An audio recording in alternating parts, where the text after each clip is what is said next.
ഇന്നൊരു ഞായറാഴ്ചയാണ്. ഇന്ന് തന്നെയാണ് പള്ളിപ്പെരുന്നാളും. അമ്മ രാവിലെ ഇടിയപ്പം ചൂടാക്കുന്ന തിരക്കിലാണ്. ഇടിയപ്പമൊക്കെ കഴിച്ചിട്ട് നമ്മൾ പള്ളിയിൽ പോകാൻ വേണ്ടിയിട്ട് റെഡിയാവും. അങ്ങനെ കുളിച്ചു കുട്ടപ്പനായിട്ട് പള്ളിയിൽ പോകാൻ വേണ്ടി 3 പേരും റെഡിയായി. ഏകദേശം 9:30-10 പള്ളിയിലെത്തി. നമ്മളാണ് ഇന്ന് കൊയർ പാടുന്നത്. ഇന്ന് കുറച്ച് കുട്ടികളുടെ ആദ്യ കുർബാനയും ഉണ്ട്.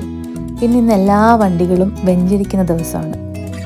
നമ്മുടെ സ്വന്തം ഡാർലിങ്ങിനെയും വെഞ്ചരിച്ചു. ഇന്ന് 3-4 അച്ഛന്മാർ കൂടിയാണ് വിശുദ്ധ കുർബാന അർപ്പിച്ചത്. അതുകൊണ്ട് തന്നെ ഒരു പ്രത്യേക ഫീലായിരുന്നു പള്ളിയിൽ നിന്ന്. പെരുന്നാളിൻ്റെ പാട്ടും ആ ഒരു വൈബും എല്ലാം കൂടെ ആയപ്പം നന്നായിരുന്നു. ഇന്ന് പതിവിൽ കൂടുതൽ ആളുകളുണ്ടായിരുന്നു പള്ളിയിൽ. അങ്ങനെ പള്ളിയൊക്കെ കഴിഞ്ഞ് ഫ്രൈഡ് റൈസും ചിക്കനും ഒക്കെ കഴിച്ച് പെരുന്നാൾ ആഘോഷമാക്കാൻ വേണ്ടിയിട്ട് ചേട്ടന്മാരെല്ലാം കൂടി ഒരു ആർപ്പുവിളി ഉണ്ടായിരുന്നു. ഫുഡൊക്കെ കഴിച്ച് ഉച്ച കഴിഞ്ഞപ്പോഴത്തേനും നമ്മൾ വീട്ടിലെത്തി. ഇന്ന് വൈകുന്നേരം വീട്ടിലെത്തിയതിന് ശേഷം നല്ലൊരു ക്ലൈമറ്റ് ആയത് കാരണം വീടും പരിസരവും ഒക്കെ ഒന്ന് വൃത്തിയാക്കാമെന്ന് വെച്ചു. അമ്മ ഇവിടെ വന്നതിന് ശേഷം ഞാൻ ഇന്നും വെയിലത്താണ് തുണി ഉണക്കുന്നത്. കാരണം അമ്മ നിന്നും മാറി നിന്നും ഉണക്കും. ഞാൻ അതിന് മെനക്കെടാറില്ല. ഞാൻ അകത്ത് വെച്ച് തന്നെയാണ് ഉണക്കാറ്. അപ്പയും അമ്മയും എല്ലാവരുടെ തച്ച് നിന്ന് നല്ല രീതിക്ക് വീട് വൃത്തിയാക്കാൻ ഇറങ്ങിയിരിക്കുകയാണ്. വീട് വൃത്തിയാക്കി ക്ഷീണിച്ച് കഴിഞ്ഞപ്പോഴത്തേക്കിനും പുറത്ത് നല്ല കാലാവസ്ഥ. അങ്ങനെ പുറത്തൊക്കെ ഒന്ന് ഇറങ്ങി നടക്കാമെന്ന് വിചാരിച്ചു. അമ്മയും ഞാനും കൂടെ വീടും പരിസരമൊക്കെ കാണാൻ വേണ്ടിയിട്ട് ഇറങ്ങി. പപ്പയ്ക്ക് ക്ഷീണമായതുകൊണ്ട് പപ്പ വന്നില്ല. ഇത് നമ്മുടെ വീട്ടിലെ ഓണറിൻ്റെ ഒരു കിളിക്കൂട് പോലത്തെ സംഭവമാണ്. നമ്മുടെ വീടിൻ്റെ മുന്നിലായിട്ട് ചെറിയ കുളം പോലെ ഒരു ആർട്ടിഫിഷ്യൽ കുളം ഉണ്ടാക്കി വെച്ചിട്ടുണ്ട്. അതും ഓണറിൻ്റെ പരിപാടിയാണ്. അവിടെ ചെറിയ ചെറിയ നമ്മുടെ വാൽമാക്രികളെ കാണാറുണ്ട്. നല്ല രസമാണ് ഇവിടെ വെയിലുള്ള ദിവസങ്ങളിൽ പുറത്തിറങ്ങി നിൽക്കാൻ വേണ്ടിയിട്ട്.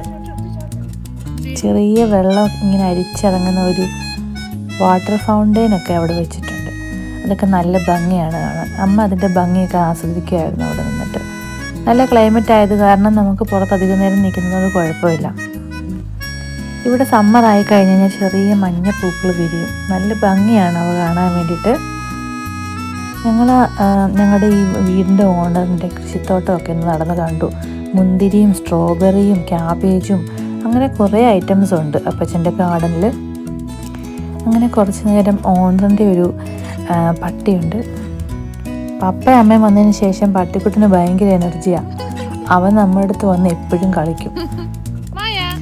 പിന്നെ ഞാനും അമ്മയും കുറച്ച് നേരം അവിടെ നിന്നിട്ട് പിന്നെ വന്ന് ബാക്കി തുണികളൊക്കെ എടുത്ത് പറക്കിയിട്ട് ഉണക്കി കുറച്ച് നേരം മുറ്റത്ത് തന്നെ അങ്ങനെ നിന്നു.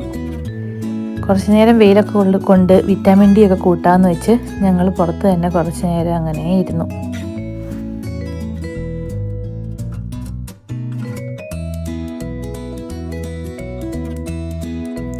അപ്പച്ചൻ്റെ ചില സ്ട്രോബെറി ചെടികളിൽ ചെറിയ ചെറിയ സ്ട്രോബെറി കുഞ്ഞുങ്ങൾ ഉണ്ടായിട്ടുണ്ട്. പുറത്ത് നിൽക്കുന്ന സ്ട്രോബെറി അല്പം വലുതായിട്ടുണ്ടെങ്കിലും അതിനകത്ത് എന്തൊക്കെയോ ഈച്ചയൊക്കെ വന്നിട്ടാണെന്ന് തോന്നുന്നു അത് ചെറുതായിട്ടൊന്ന് മുരട്ടിച്ചു പോയി. വൈകുന്നേരം നമ്മൾ അൽഫാം പോലെ ഉണ്ടാക്കി ചപ്പാത്തിയും ഉണ്ടാക്കി കഴിച്ചു. അങ്ങനെ രാത്രിയായപ്പോൾ കിടന്നുറങ്ങി. അപ്പോൾ അത്രയേ ഉള്ളൂ ഇന്നത്തെ സ്റ്റോറി. മറ്റൊരു വീഡിയോയിൽ കാണുന്നത് വരെ ബൈ ബൈ.